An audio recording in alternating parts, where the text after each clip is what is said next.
Bharatiya Janata party के अंदर मुकाबला चल रहा है कि खराब हिंदू कौन बड़ा है। जो पार्टी ये कहती हो कि दुनिया की सबसे बड़ी पार्टी है, अध्यक्ष महोदय वो अपना राष्ट्रीय अध्यक्ष नहीं चुन पाए अभी तक। मैं अखिलेश जी ने बहुत हंसते हंसते कहा है, इसको हंसते हंसते जवाब देना। इस सामने जितनी पार्टियां हैं उनका राष्ट्रीय अध्यक्ष उन 5 लोगों को ही चुनना है परिवार के। हमें माननीय अध्यक्ष जी करोड़ों सदस्यों में से 12-13 करोड़ सदस्य प्रक्रिया कर चुनना है तो देर लगती है। आपके यहां जरा भी देर नहीं लगेगी। मैं कह देता हूं अभी 25 साल तक आप अध्यक्ष हो जाओ, नहीं बदल सकता। आदरणीय सभापति महोदय, मैं आपका बहुत धन्यवाद देना चाहता हूं कि बहुत ही महत्वपूर्ण और देश के लिए और बड़ी आबादी के लिए भारतीय जनता पार्टी की सरकार में एक और बिल आया है। क्योंकि मेरे से पूर्व में जो हमारे साथी बोले हैं वो माननीय सदस्य हमारे साथ नहीं, लेकिन मैं उनके बहुत सारी बातों से सहमत हूं। और अध्यक्ष महोदय, मैं देख रहा हूं जो एक्स कांग्रेस वाले हैं वो ज्यादा बोल रहे हैं।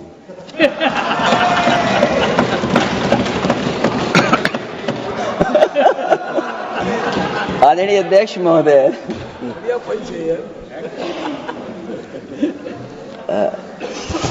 अध्यक्ष महोदय, जो आज बिल पेश हुआ है, मैं हिंदी और अंग्रेजी को जो कुछ समझ सकता हूं वो यही मैं कह सकता हूं कि माननीय मंत्री जी ने ये कहा कि ये उम्मीद है। ये उम्मीद कैसे बना है, अंग्रेजी में भी मुझे समझ में नहीं आ रहा कि उम्मीद है ये, हिंदी में भी समझ में नहीं आ रहा कि ये उम्मीद है। यूनिफाइड वक्फ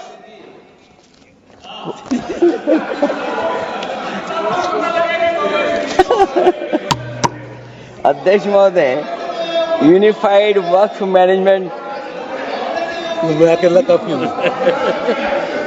अध्यक्ष महोदय, अध्यक्ष महोदय,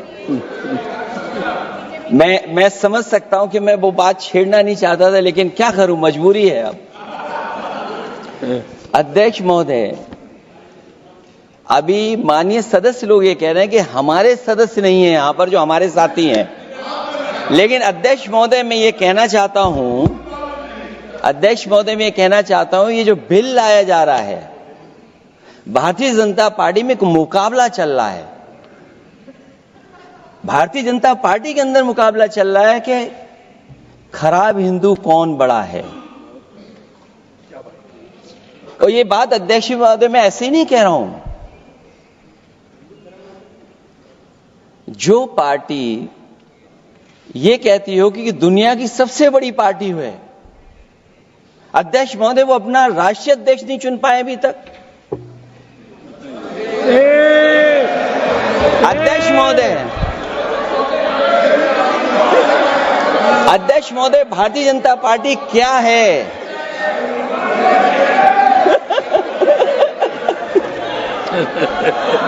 जी, मैं अखिलेश जी ने बहुत हंसते हंसते कहा है, इसको हंसते हंसते जवाब देना। इस सामने जितनी पार्टियां हैं उनका राष्ट्रीय अध्यक्ष उन 5 लोगों को ही चुनना है परिवार के। हमें माननीय अध्यक्ष जी करोड़ों सदस्यों में से 12-13 करोड़ सदस्य प्रक्रिया कर चुनना है तो देर लगती है। आपके यहां जरा भी देर नहीं लगेगी।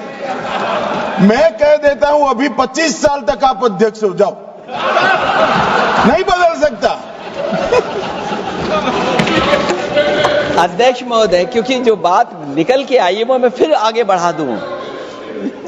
अध्यक्ष महोदय, जो बात सोशल मीडिया या और जगह गुपचुप हो रही है, कहीं ऐसा तो नहीं था कि अभी कुछ दिन पहले यात्रा जो हुई है वो कहीं 75 वर्ष की एक्सटेंशन वाली यात्रा तो नहीं थी। अध्यक्ष महोदय, ये जो इस बार जो वक्फ बिल आया है, नाकामी का पर्दा इस बार है वक्फ बिल। और नाकामी कोई एक आध नहीं है, मैं कई नाकामियां बता सकता हूं। अभी मैं माननीय सदस्यों को सुन रहा था, वो पुराने कई बिल उनके बारे में चर्चा कर रहे थे कि कितने प्रोग्रेसिव बिल लेकर के आए हैं।